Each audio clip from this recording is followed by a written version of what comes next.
tal? Un gusto estar con todos ustedes en un foro más de homeopatía, en este foro homeopático. Vamos a iniciar empezando por compartir esta mesa con el doctor Allen. Un gusto estar contigo. Perla, como siempre, doctora Perla, es un placer estar con todos ustedes y hoy tenemos un invitado de lujo que es el doctor Luis Germán González y González. Muchas gracias por invitarme, es un placer estar con ustedes. Bienvenido. Muchísimas gracias.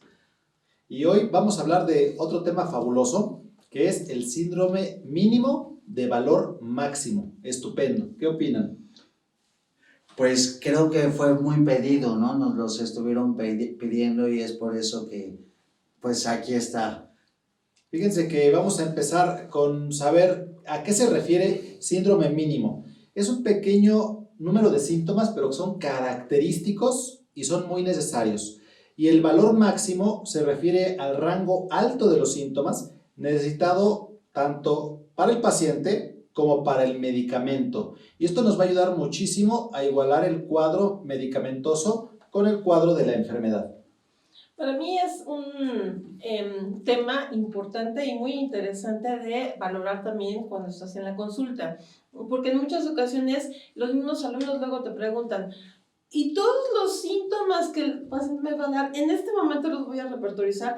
Todo lo que me diga lo voy a meter, voy a perder más de 2 horas, ¿y qué voy a hacer? O sea, la mayoría al inicio nos cuesta encontrar esto. Entonces, esta es una pauta que te va ayudando mucho para escoger esta cuestión de los síntomas. Así es, siempre es muy importante encontrar cómo encuadrar al paciente. Este nombre de síndrome mínimo de valor máximo fue utilizado por primera vez por el maestro Pasquero, Tomás Pablo Pasquero, un médico argentino, médico, luego psiquiatra y finalmente médico homeópata, que por cierto decía de sí mismo que el ser psiquiatra habían sido pecadillos de su juventud.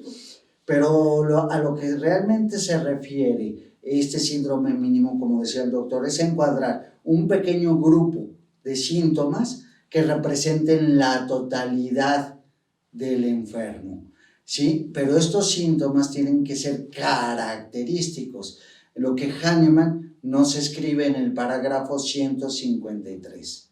Estos síntomas deben de ser notables, singulares, extraordinarios y peculiares. Siempre nos hacemos la pregunta que decía la doctora Perla, ¿cómo un pequeño número de síntomas que son característicos pueden cubrir la totalidad sintomática? Cuando yo tengo 20 o 30 síntomas que mi paciente me refiere, pero siempre y cuando debemos ir al origen de la enfermedad, de los conflictos emocionales que se asocian muchísimo, o ir al síntoma rector, o sea, el que es más importante, el que es más sobresaliente de los síntomas. Por ejemplo, dice un paciente, doctor, me enfermé desde que murió mi familiar, ¿no? Y el síntoma rector ahí podría ser un trastorno por muerte de un ser querido, pero esto es en la mayoría de los casos. A veces nos preguntamos y el paciente nos puede contestar algo impresionante. Yo tuve 2 pacientes que les quiero comentar, que yo dije, bueno, ya sé que cuando me dicen muerte de un ser querido, pues hay tristeza y hay llanto. El primer paciente de ellos, cuando le pregunté, ¿qué sentiste de que falleció tu hijo? Me impresionó porque me dijo, lo he comentado en otros foros, no sufrí porque murió mi hijo, sufrí porque mi esposa me dejó. Era un típico antimonium crudum que en su mente estaba la mujer ideal que se le había escapado. Me dejó frío. El segundo caso que les quiero comentar es otro pacientito que le preguntó, ¿y cuáles son los problemas en tu vida que hayas tenido? Y me dijo, ninguno, toda mi vida está feliz, es un paraíso. Pasé a su esposa y le pregunté, ¿han tenido algún problema? Su esposa me dijo, sí, falleció nuestro hijo de cáncer hace 2 años. Me volteo con el señor y le dije, oiga, esto no es importante para usted, no le afectó en su vida, no lo marcó. Y me dijo, no, porque mi hijo está en un mejor lugar. Tomaba con filosofía la vida como natrum carbonicum. Por eso no tenemos que pensar lo que nos va a decir el paciente hasta escucharlo. Efectivamente. Y ese síntoma rector me parece súper importante lo que acabas de comentar. ¿Por qué? Porque es el que te va a dar origen a todos los demás síntomas. Entonces eso sería, dentro de este síndrome mínimo de valor máximo, lo digno, y como nos dice el doctor Hahnemann, que es lo digno de curar en el paciente. Así es, exactamente. Esto de lo digno de curar y del síntoma rector nos los enseña con mucha propiedad el maestro Proceso Sánchez Ortega. Y esto de lo digno de curar o del síntoma rector, como dice la doctora Perla, está en todos estos 4: singulares, notables, extraordinarios y peculiares. Pero los síntomas mentales son los peculiares. Los síntomas peculiares corresponden a los cambios bioemocionales. Y digo bioemocionales porque son biológicos también. Venimos de una evolución. Y entonces son debidos a esta predisposición de la personalidad que hace 15 días o un mes, no recuerdo bien, hablamos precisamente cuando hablamos de miasmas, de esa predisposición a través de la personalidad. Y esta personalidad produce una idiosincrasia. Si encontramos, como decía el doctor Allen, no fue la pérdida de su hijo lo que le afectó, sino la pérdida de su mujer, encontramos el síntoma rector y encontramos esa idiosincrasia de la personalidad, para hablar de los peculiares. Los síntomas extraordinarios, en cambio, son síntomas distintivos, como por ejemplo, que se salen fuera del ordinario. Por ejemplo, una fiebre generalmente viene acompañada de sed. Si es una fiebre sin sed, pues entonces tenemos un síntoma extraordinario. También pueden ser síntomas nuevos. Los síntomas singulares pueden ser generales o particulares. Singular es lo contrario a plural, viene del número, de unicidad, de uno. Pero en medicina lo que vamos a hacer es que un síntoma que es plural lo volvamos singular. Por ejemplo, la fiebre. Si la fiebre es intermitente, si es remitente, si es la fiebre va seguida o precedida de escalofríos, si hay sed, si el paciente está mejor al aire libre o encerrado o acostado o parado. Todo esto va singularizando al enfermo. Y los síntomas notables son aquellos síntomas que son visibles, son signos más que síntomas. Como una ictericia, por ejemplo, pues el paciente nos tiene que decir, estoy todo amarillo, nosotros lo vemos, ¿sí? Y pues creo que aquí quedan, los notables son los que acabo de decir de la ictericia, por ejemplo. Entonces creo que ya quedaron los 4 característicos de los característicos que tenemos que tomar en cuenta. No nos sirve todo el badaje, nos sirve para entender y comprender al paciente, para entender quién es esa persona, quién es ese enfermo, de dónde viene, a dónde está y hacia dónde se dirige, para mencionar nuevamente al maestro Proceso Sánchez Ortega. Dentro de estos síntomas importantes, lo que nos recomiendan primero que observemos, más bien, lo que nos piden es que primero observemos los síntomas. De lo que está diciendo el doctor, desde que el paciente llega estoy viendo los síntomas que tiene, luego comprender esos síntomas que el paciente me está presentando, verificarlos, obviamente, como dices tú, no me hago un juicio y escucho lo que el paciente me tiene que decir, y después hacer esa selección definitiva de los síntomas, para que entonces ahora sí le demos ese síndrome mínimo de valor máximo. Exactamente como dice la doctora Perla, esta parte es muy importante, y para poder hacer lo que la doctora Perla nos acaba de comentar, debemos de hacer una empatía con el paciente. Esta empatía, para mencionarlo brevemente, es la relación entre 2 personas completamente distintas, a veces más semejantes, con un acto intelectivo, altamente intelectivo y mínimamente afectivo, como nos dice el maestro Proceso Sánchez Ortega. Para esto tenemos que usar las mismas palabras que el paciente. No vamos a hablarle con términos médicos. Si el paciente dice, me duelen los sentidos, y señala que lo que le está doliendo es la sien, tenemos que adaptarnos al paciente y preguntarle, ¿cómo es el dolor de sus sentidos? ¿En qué momento le viene ese dolor? Sí, tenemos que procurar adecuarnos a ese paciente para poderlo comprender. Si no comprendemos al paciente, no vamos a poder lograr encontrar este síndrome mínimo de valor máximo.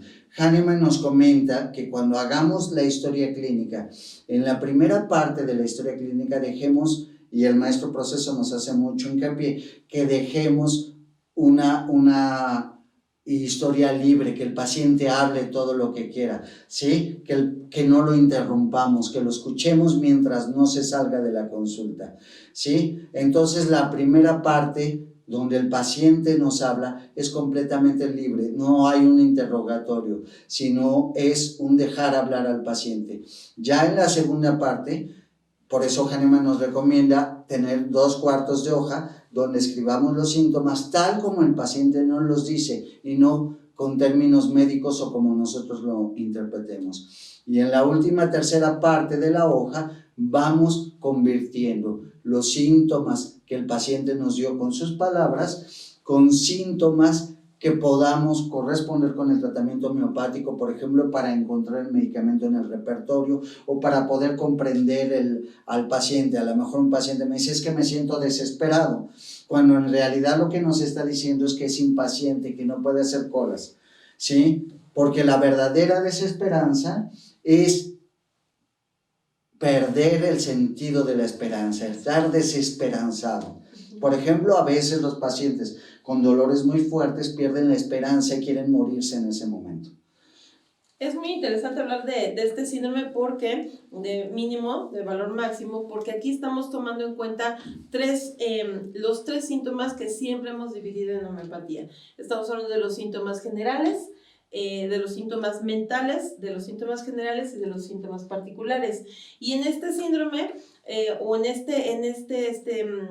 tomar los síntomas más importantes, nos retomamos esto que estamos hablando. ¿Por qué? Porque como lo está contando el doctor, los mentales son los más importantes, ¿no? Y como lo comentas también tú, doctora Allen. Entonces, tenemos que tomar mínimo 3 síntomas mentales, 2 síntomas generales y 2 síntomas particulares para que en conjunto tú puedas buscar, ahora sí, lo que tu paciente está padeciendo, ¿no? Sí, muchas veces el alumno te dice, oye, ya te puse ansiedad, miedo y angustia, pero bueno, lo tienen muchísimos medicamentos y no Sí. tienes que hacerlo un poquito más específico. Por ejemplo, ansiedad por la salud y también tal vez de los parientes o ansiedad por la salud propia. Entonces ya es muchísimo más específico. O como dicen las modalidades, cuándo agrava, cuándo empeora, si es en la mañana, en la tarde o en la noche, el clima, el tiempo, todo eso es importante para que sea